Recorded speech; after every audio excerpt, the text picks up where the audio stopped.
should do a bit of stretching. So everyone stand up. I want to get you guys blood moving.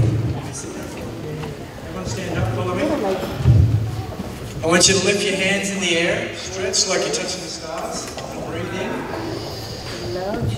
And then forcefully push it out and push down with your hands. Again up.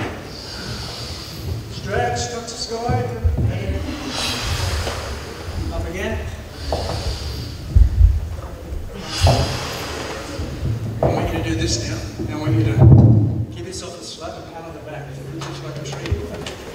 Swing your arms and hit your shoulders. Right? Get the back moving and just let it go like a tree in the wind. Right? Get all that movement, vitality. Now I want you to slap yourself. Starting with the left. Belly, arms, back of the neck, and then head.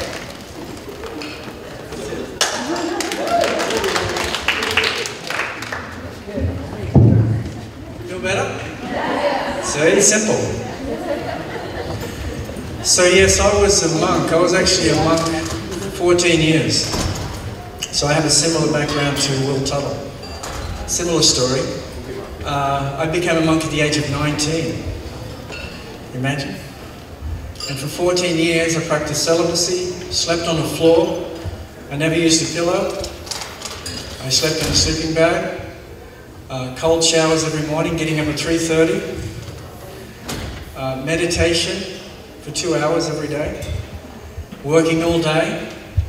And then again, more meditation at night time and going to bed around 9:30, 10 o'clock. Regulated meals. Breakfast was at 8:30. Lunch was at 12:30. Dinner was at 6 o'clock. Nothing in between. Very regulated, like the Marines.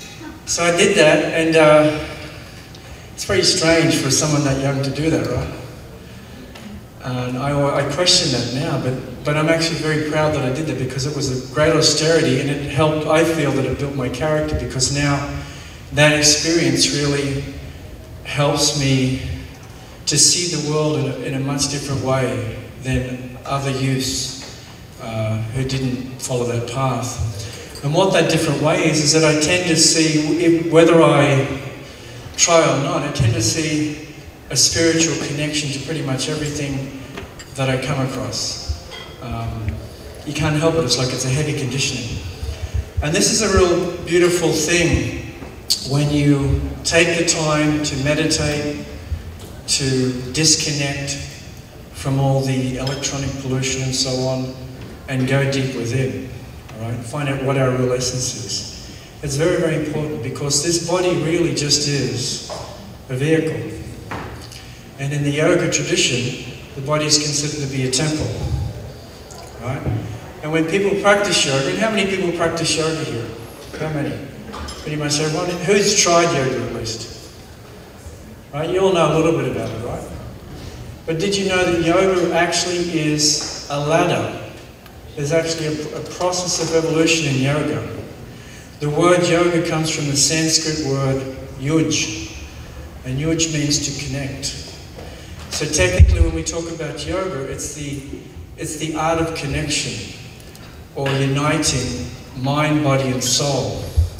And taking it a step further, the ultimate goal of yoga is to connect with God, however you understand God to be, all right? So it's actually a path. So the physical side of yoga, which most people are familiar with, is really just the beginning stage. Did you know that? That's just stage one, where you honor your body like a temple, you respect your body, you don't pollute it with nasty things, you only eat pure things, right?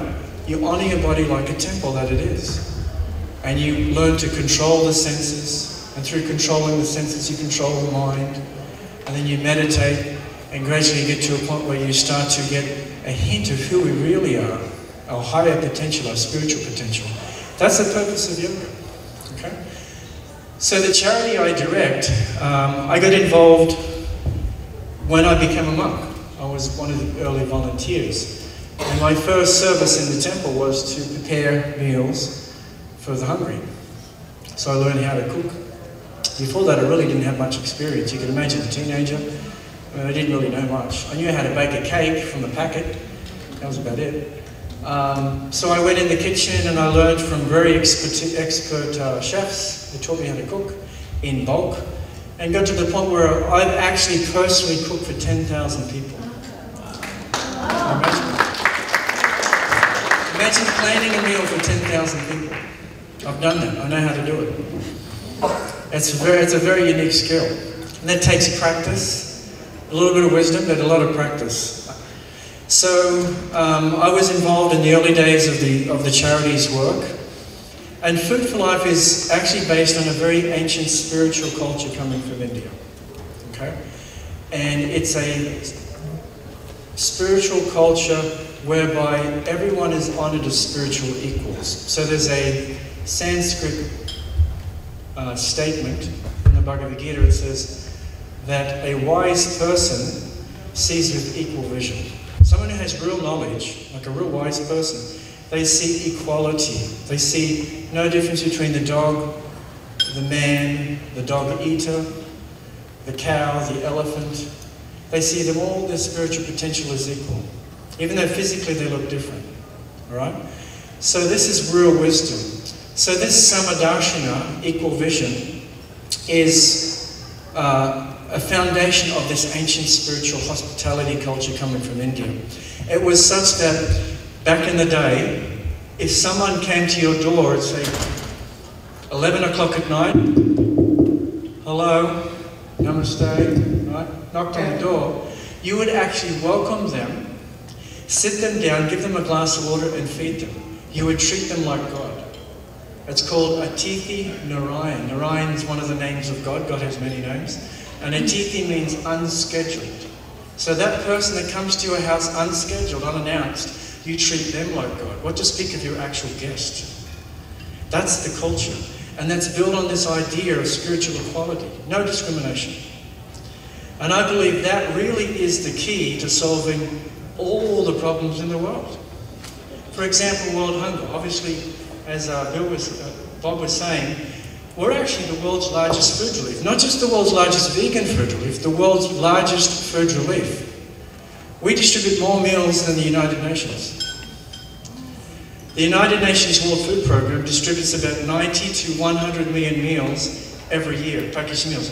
Of course, they distribute rice and flour and so on in bulk, but I'm talking about prepared, hot, freshly cooked meals delivered directly to the recipient. We do 90 to 100 million meals every 3 months.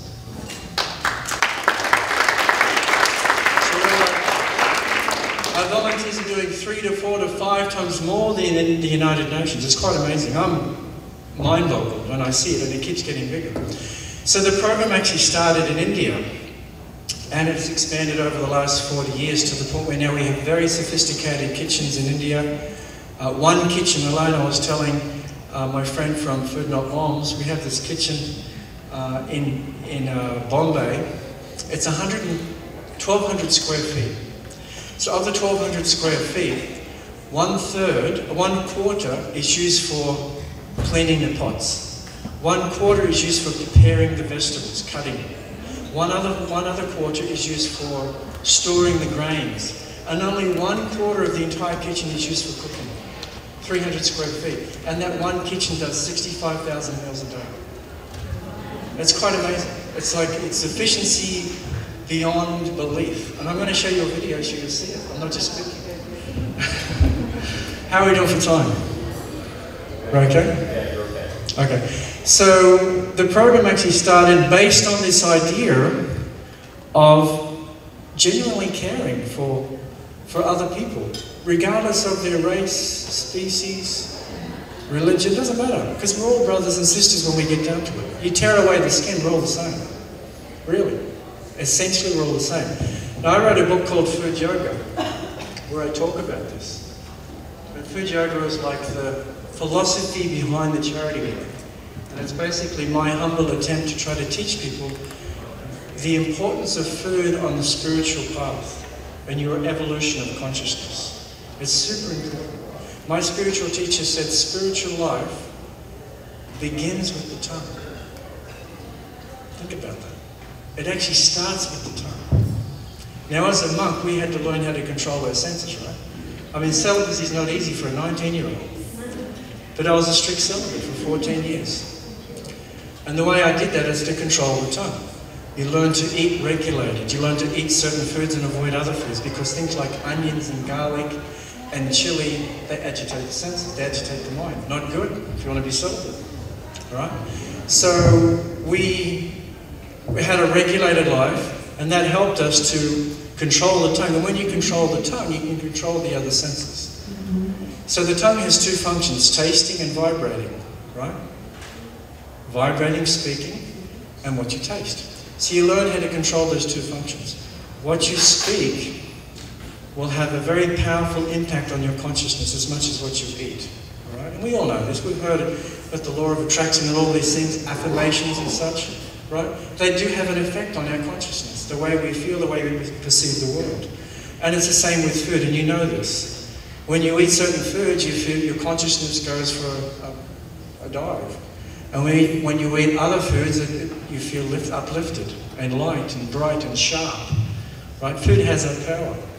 So spiritual life, spiritual evolution actually begins with the tongue. And this is a core, a fundamental objective of Food for Life is teaching this principle through action. All right? So we distribute, our actual objective is to create peace and prosperity in the world through the liberal distribution of pure food prepared with loving intention. That's our mission statement. It's not about solving world hunger, because we believe that if you actually establish equality through the action of giving food without condition, you're teaching people by action this essential truth. And that has much more power than all the lectures in the world. I can sit here and I can throw quotes at you and statistics from the, this organization, that organization, and you'll probably just forget about it the next day. But if I give you a big plate of, chocolate vegan cake with ice cream, you'll always remember me, right? Isn't it? So food has the power to unite, has the power to communicate all languages. And it's that truth that we focus on at Food for Life Global. We distribute food liberally, unconditionally, with the objective of creating equality among all beings. Now you imagine if people really, genuinely had this sense of equality in their heart. I mean, absolutely zero racism, speciesism. We saw each other as brothers and sisters. Imagine what a different world it would be. Would world hunger exist? It would disappear overnight. You see, so what we're doing is addressing the root cause of world hunger. Now, the United Nations has spent billions of dollars in conferences trying to solve world hunger. And they come up with all these new policies and throw all this money at it, and it never changes. But they actually, at one point, they actually got close to understanding the reason. There was, in 1996 in Rome, there was a conference, and the theme of the conference was hunger in a world of plenty. Why is it? The world, you know this, the world has so much capacity to produce food, but there's still hungry people. And the reason is inequitable distribution. Right? That's their conclusion. But why is there inequitable distribution? What's the cause of that? It's because of inequality, because we discriminate. If we really understood equality, there's no question of inequitable distribution. We'd make sure, you're hungry, please, take half of my plate. You're my brother, you're my sister. So with what we're doing at Food for Life is not simply just distributing food and trying to solve world hunger. We're trying to address the real root cause of pretty much every problem in the world today through this beautiful action of just sharing food. It's non-religious, it's non-sectarian, it's universal, it's a truth that every culture can relate to, isn't it? But we make sure that the food is pure, it's vegan, it's prepared with love. None of our cooks, and this is something very interesting, I give workshops. I do cooking workshops and also raw food workshops.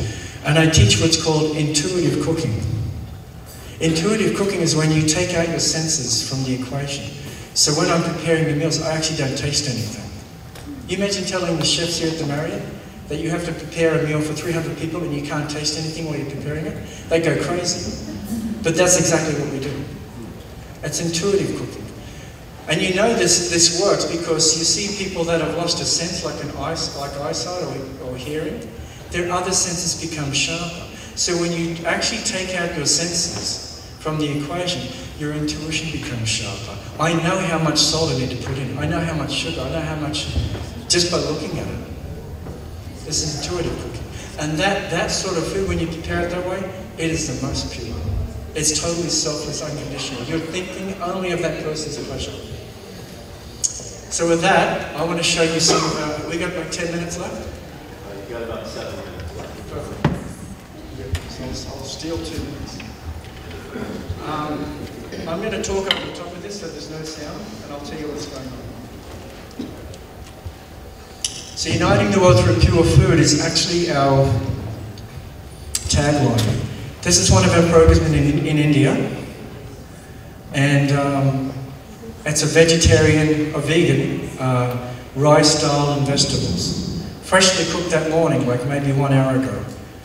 And we feed, just in India alone, over 1 million kids every single day.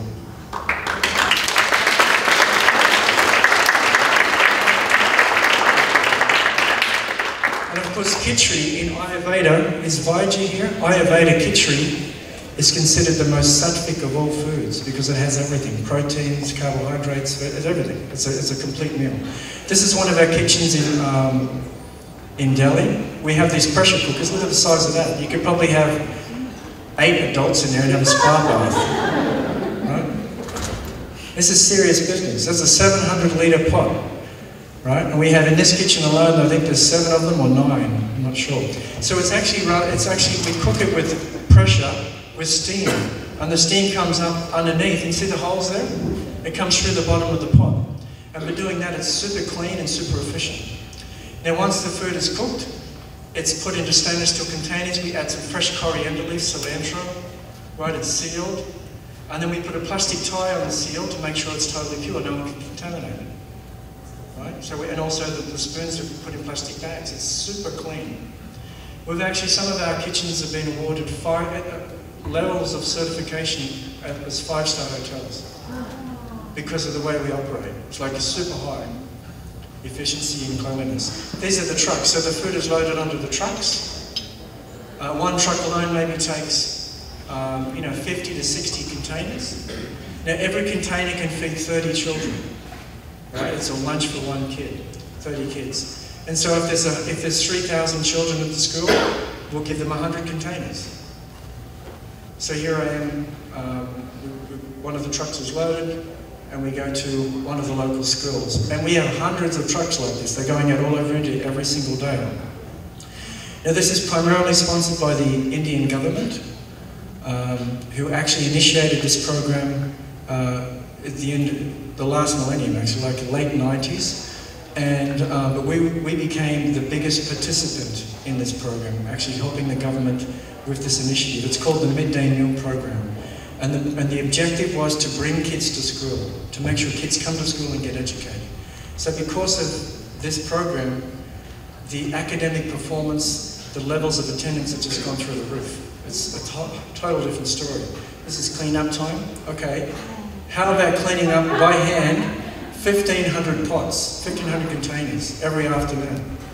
These girls do it by hand, no washing machines. So after the containers have been collected from the school, they hand wash them. This is another program in Fiji. We have a variety of programs in 50 countries. We're not just in India. In 50 countries, all over Europe, all over Asia. This is one of our programs in Fiji. It's much simpler than the ones in India. And here the kids are getting a vegetable curry, soy, like soy meat, soy chunks, and rice, fresh rice. And they love it. They're very happy. They really appreciate it. That's in Fiji. And we have many programs in Australia, in Thailand, in the Philippines, and as I said, all over Europe. This is one of our better programs in Hungary, Budapest. And every day, this program feeds 1,500 people, homeless people, every day on the streets of Budapest.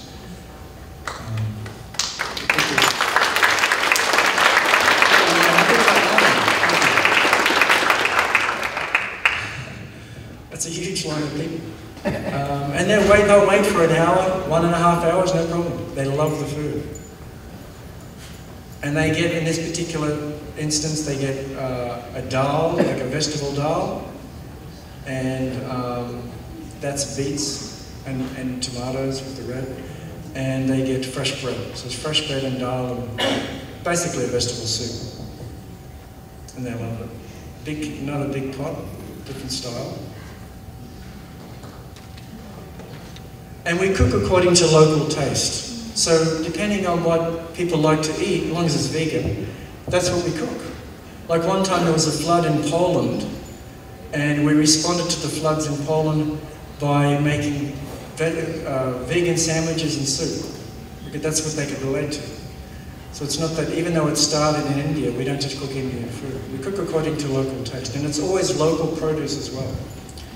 We don't buy from overseas, we always support the local producers. So this is the Budapest program delivering. Now this is seeing some food for life around the world, and you get to see the capacity. This is one of our schools in India, Sandapani Muni School. This school is absolutely amazing. 1,500 girls from the slums come to the school, they get 3 meals a day, full education, full medical care. We give them a whole new life. We take them right through high school. These are the poorest of the poorest kids in India.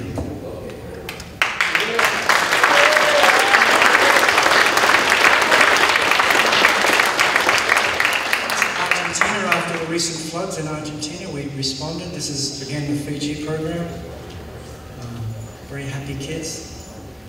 It's a real smile, enjoying the food. Look at this one. This is in Poland. Woodstock is one of the big rock festivals. So we actually provide food at the rock festivals and give people an experience of vegan food. Because one way to give up the lower taste is to experience the higher taste.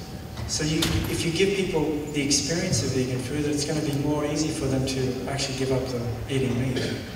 This is in Sri Lanka after the tsunami in 2004.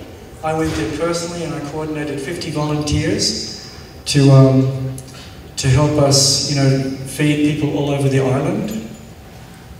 This is in Haiti, Port-au-Prince, one of the poorest places I've ever been to. I couldn't believe the poverty in Port-au-Prince, amazing. People are really, really struggling in that. This is a school, we provide meals. Food for Life actually built a kitchen in the school, so we provide meals there. This is after Hurricane Katrina. We were the only food. This is my beautiful wife, Haiyan, who's somewhere around here. She's serving in Colombia. This is in Ecuador, actually. And this is Colombia. So this is, again, a vegetable curry with fresh rice. And often we use soy in some of these places because they like to eat chunky things like that. This is the tsunami relief. This is a big program. I was there also. I went there 2 weeks after the tsunami and organised a team to distribute food. This is one of our programs in New Zealand where we also provide food for schools. And today they're making sweet and sour curry. So there's pineapples and fresh paprika with tofu. This is in Riga, one of our oldest programs. A very simple program, but it's been going for 20 years. People line up, hundreds of people every day. They get bread and soup. So sometimes this is Philippines. Most recently, last year, I believe, the hurricane Typhoon hit. And we were providing pasta and noodles, something that they could relate to, but it was always vegan. This is one of our big programs in India, Santo Domingo. So across the board, every nation pretty much has experienced a Food for Life meal.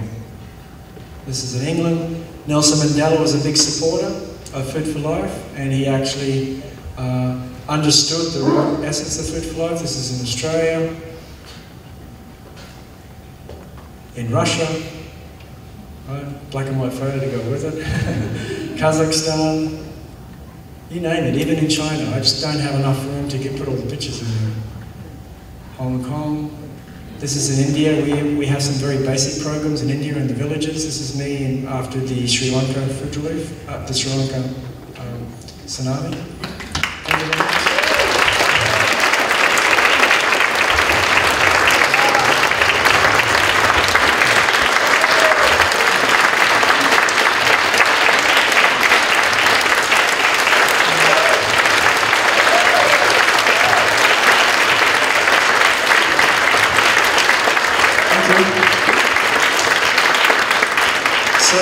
If you want to learn more, go to our website at ffl.org, foodforlife.org, and you can volunteer. We have volunteer programs all over the world. If you're traveling and you say, hey Paul, I'm going to the Philippines or India, I'd love to help out, I'll hook you up. And you can also donate and support Vegan Food Relief. And every dollar that you donate is only used for Vegan Food Relief.